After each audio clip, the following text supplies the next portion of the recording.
Live from the Fastport Studios here at the historic Degas House. We were proud actually to have this studio be the place where we broadcast the 1,000th episode of Tech Talk with TMC, and its host joins me as he always does once a week, the longest running segment on RadioNemo.com. Robert Braswell is here. You guys know him as the executive director of the ATA's Technology and Maintenance Council, and as good a friend to this show and Dave Nemo as anyone. Hey, Robert, good morning. Welcome back. Hey, good morning, Jimmy Mack. Great to be back here for Tech Talk with TMC. So we got a couple of things on the docket today, but I just wanted to extend congratulations to you. We had Dave come in and talk to you about this, but I wanted to say from the bottom of my heart how delighted and how proud I am of the fact that we've had a show on this platform in one form or another that has gone 1,000th episodes. Welcome to 1,001. Thank you so much for taking the ride with us. Well, thank you very much for the platform. And as I said last week, it gives us an opportunity to reach an audience we may not otherwise reach. So very happy for our members and the guests to provide this information to you on an ongoing basis. Looking forward to continue the relationship. So who do you got on the docket today? We're talking about right to repair issues, and you brought somebody who can absolutely dig in with you, correct? Yeah, that's right. So this week we're pleased to welcome to the program Edward Kuo, who's Executive Director of the Commercial Vehicle Solutions Network. That's the CVSN. It's a trade association that advocates for the advancement of the independent commercial vehicle aftermarket. Edward has had more than 20 years experience in the commercial vehicle industry, working with vendors and fleets and manufacturers to improve maintenance and repair and create supply chain efficiencies. And this is one of the topics that CVSN is very, very interested in. But before we get started, each week, we'd like to make a special offer available to our listeners. And this week, it's our TMC Preventive Maintenance Inspection Manual for technicians. And we're offering it for the special price of just $25 plus shipping and handling. You can order it by calling us at our customer service line at 703-838-1763, or just shoot us an email at tmc@trucking.org. If you mention Radio Nemo, you can get it for this special price. Also, if you are an owner-operator or a small fleet, if you have 100 or fewer power units, we'd love to have you as a member of TMC. Do that today. You will get our 2-volume recommended practices manual along with many other good benefits. So please call that same number if you're interested in signing up. And as always, remind our listeners at the top of the program that any recommended practices we might discuss on the program reflect the consensus of our members.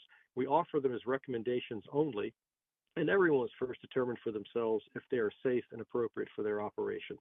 Please remember that TMC doesn't endorse any product, person, or service, and the opinions expressed in the show are those of the individual and not necessarily the opinion of his or company, nor TMC, unless stated otherwise. And with all that out of the way, please welcome to the program, Edward Kuo. Good morning, Edward.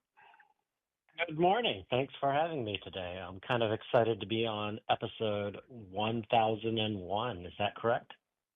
That is correct. Yeah, we've been doing this for a little while. And, one of the things that's been going on for more than just a little while, unfortunately, is the issue of right to repair. And it just doesn't apply to our industry in the heavy-duty commercial vehicle sector, but it also applies to just about everything, right? I mean, we hear about this issue when it comes to consumer electronics, farm equipment, off-road equipment, automotive, and passenger car equipment. It really seems to be a growing issue across many different industries and disciplines. The fundamental right to repair the things that you, the consumer, have purchased. Isn't that right?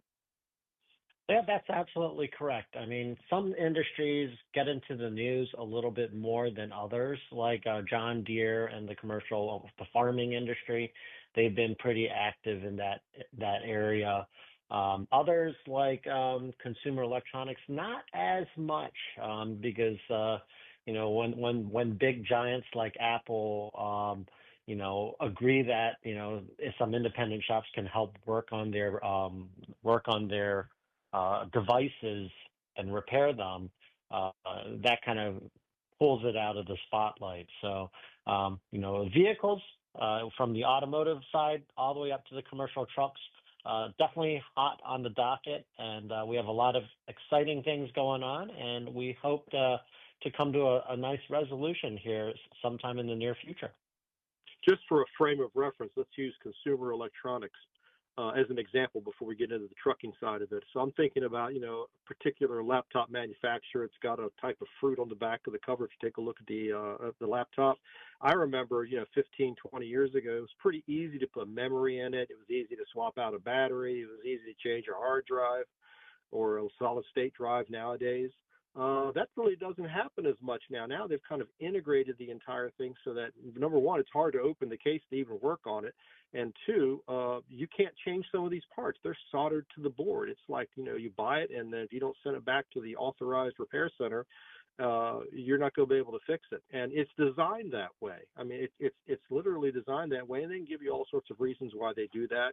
But the bottom line is that what you used to be able to repair or upgrade yourself at one time in that area, you really no longer have as many options. Some manufacturers give you more options than others, but the trend has been generally to reduce those options to the end user.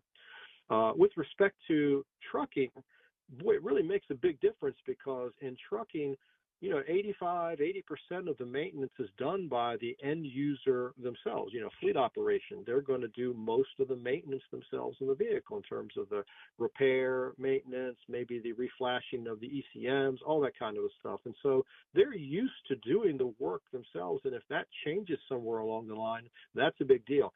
You mentioned John Deere specifically. So in the agricultural industry, there were lawsuits involving John Deere. This isn't any particular secret out there. John Deere was making it more difficult for the end farmer to repair their own equipment. And, the tradition of fixing your own equipment in the farming industry, agricultural industry, boy, that goes back to the very beginning of it when it started to become, mechanized. So that was a big change for that industry, wasn't it? Well, absolutely. Farming goes way back, where the farmer, not even fleets of equipment, but the actual farmer could get into their vehicle and turn the wrench themselves and figure out what's wrong and make it work because they needed to extend the life of that vehicle. That it's not any different now. People still want to have that opportunity, but yeah, the technology and the vehicles are amazing. It's great stuff. We love the fact that these vehicles are getting better and better. The technology is getting better. These are all good things. But there's also the question of how do you keep them going and how do you keep them moving and how do you fix things so it's affordable but yet still safe and practical at the same time. So just getting that right to repair is going to be a constant conversation. So let's start cycling in a little closer onto our own particular industry. So as vehicles in our industry become more complex, as the original equipment manufacturers have becoming more focused on cybersecurity and emissions regulations and all of that, it seems like they've been restricting fleet and independent repair shop and even aftermarket suppliers' ability to impose, the ability to access this data. And if you can't access the data, whether the vehicle owner can't access the data or whether the aftermarket supplier or the independent repair shop can't access the data, you really can't do much about repairing the truck, right? Yeah, that's correct. I always liken it to the check engine light on your vehicle, on your automotive vehicle. The light comes on and you don't know what's wrong. Right. And the question is, well, how do you fix it? Yeah, you take it down to the only option is you can take it down to the dealer, or you have to have the right software. The people who want the right software have to have subscriptions to that software. These are all fine and good for those of us on the independent side of the aftermarket, but as it gets more restrictive and preventing that access, that starts causing bigger challenges when you don't know what's wrong with the vehicle and you have to send it down to the dealer for everything, not just the things that they are specializing in. So we got to find that balance in there where the independent shops have an opportunity.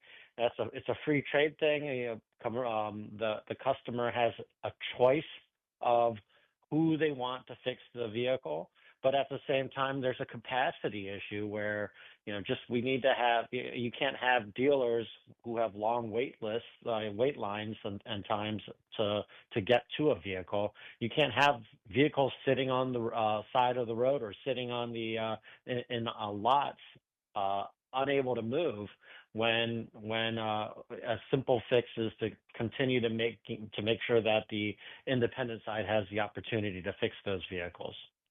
This is a really good point because for fleet operations, I think we hear it all the time at the Technology and Maintenance Council. Fleet managers say downtime is their biggest enemy.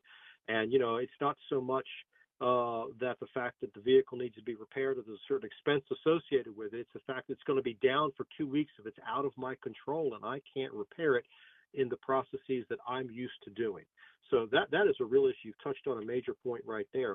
Another thing too is that getting access to the right data. Sometimes you have access to some of the data. Like we know, for example, with emissions regulations, the EPA requires the manufacturers to make available certain types of data that will help you diagnose any faults that are related to the after treatment or emissions regs that pertain to the vehicle through OBD or the J1939 data bus. But you don't necessarily get all of the codes when it comes to diagnostics on the vehicle. The vehicles are becoming much, much more self-diagnosing. There's a lot of data that's stored during the operation of the vehicle, and it can be shared back to who's ever the repairer of the vehicle. But in some cases, the OEM is reserving that access to their own dealer network for whatever reason, and they claim, cybersecurity issues, they have to keep the gateways closed, but really sometimes it just comes down to we want you to come back to the OEM to get the repair work done. Isn't that right? Yeah, that's right. And data is a funny thing, Robert. We've been working on data since way back, different types of data, and the vehicle, the commercial truck nowadays has multiple large data pools that they're collecting. It could be on location. It could be on driver habits. It can be on how the parts are being used and where the failures are. It could be, there's a number of things that are taking place. The data controls the truck now, and I don't want to make people think that the independent side wants access to all of that data. This is a critical point. We just want to make sure we understand. I try to keep it simple. We want to know if the truck's broken and not working right, and the light's on. Why is that light on? And what do we need to know to fix that? And then how do we turn off the light once it's done? That's as simple as it is. Sticking to the operation of the vehicle, not on all of the other things. The intellectual property we don't want to know. We don't need to know the security of the vehicle, the location. Those are all things that are out of our jurisdiction. We don't really want to go down that path, right? And we don't need to. But to simply fix the truck correctly as best as possible, to take some of that capacity off of the dealers who are out there, to give the consumers a choice of fixing something right down the road or taking it 30 miles to the closest dealer. These are all choices that the customer wants to have. That's the TMC fleet owner, the fleet maintenance group. They want to have an option. How they choose their option is up to them, but they want to have that option, and that's where we want to make sure we're clear. We just need to have access to what's wrong with the truck and how to fix it. You touched on another issue about data. Who owns the data? Fleets, TMC, we've had in our recommended practice this for many, many years. The principle that the equipment user owns the data that's on the vehicle.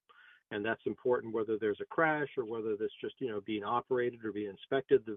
The equipment owner is the one who owns that data, and they should have control over the use of that data.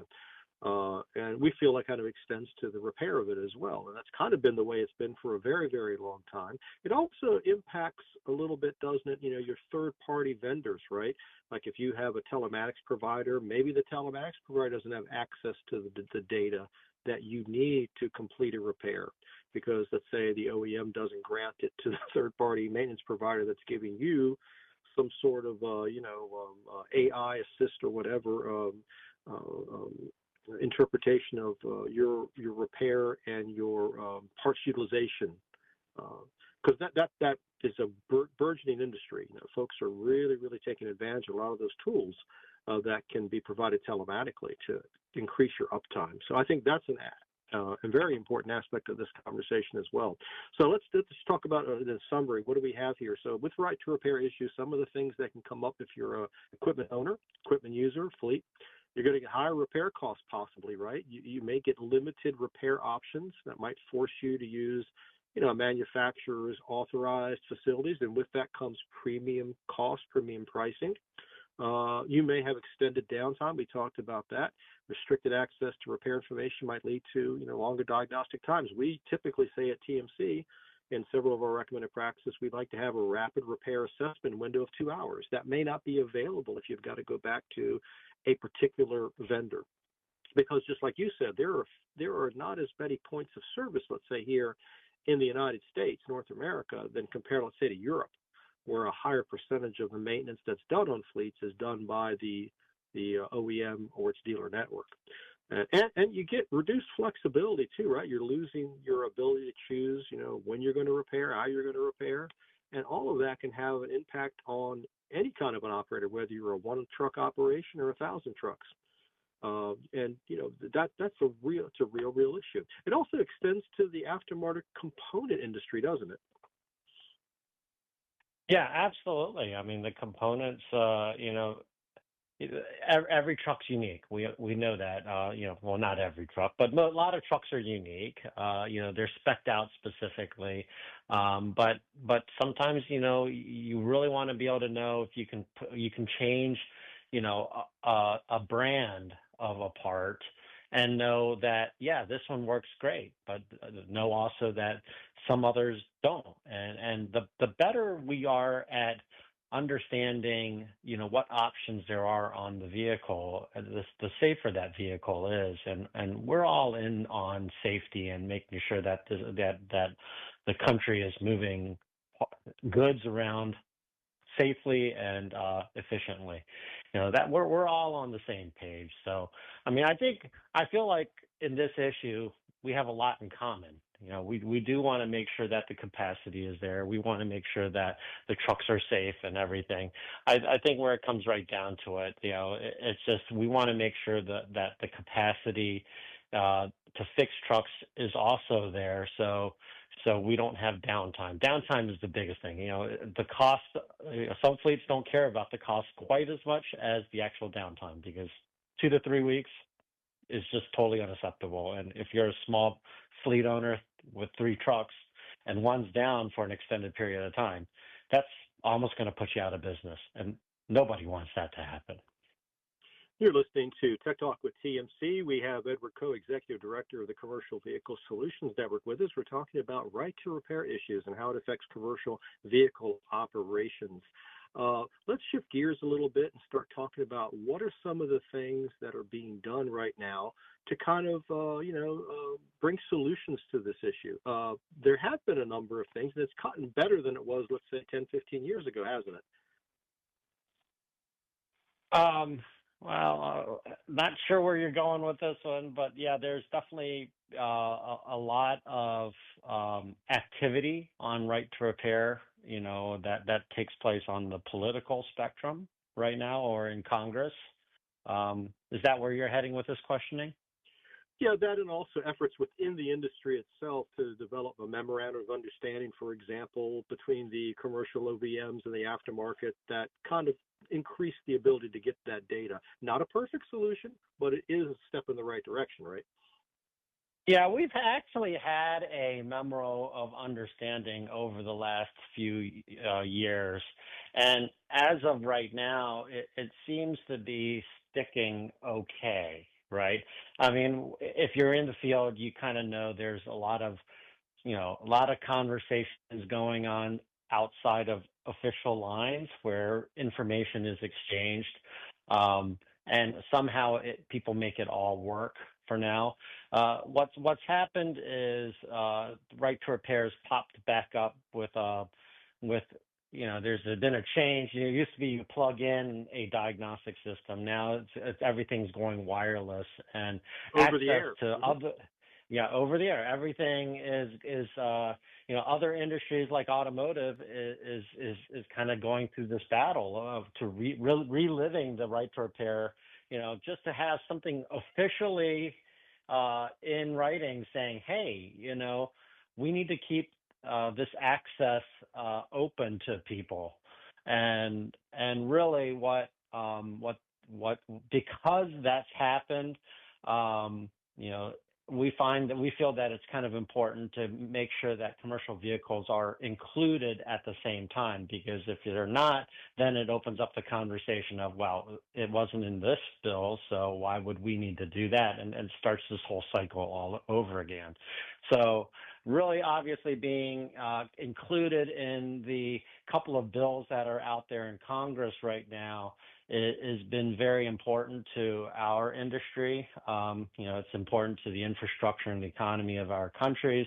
And really, with the House leading the way, we feel like there's a definite surge in interest at the Congress, the members within the members of Congress, and hoping that in this session of Congress, which is a 2-year session, somewhere in this session that we wind up getting something going up that can be moved forward and hopefully signed by the president.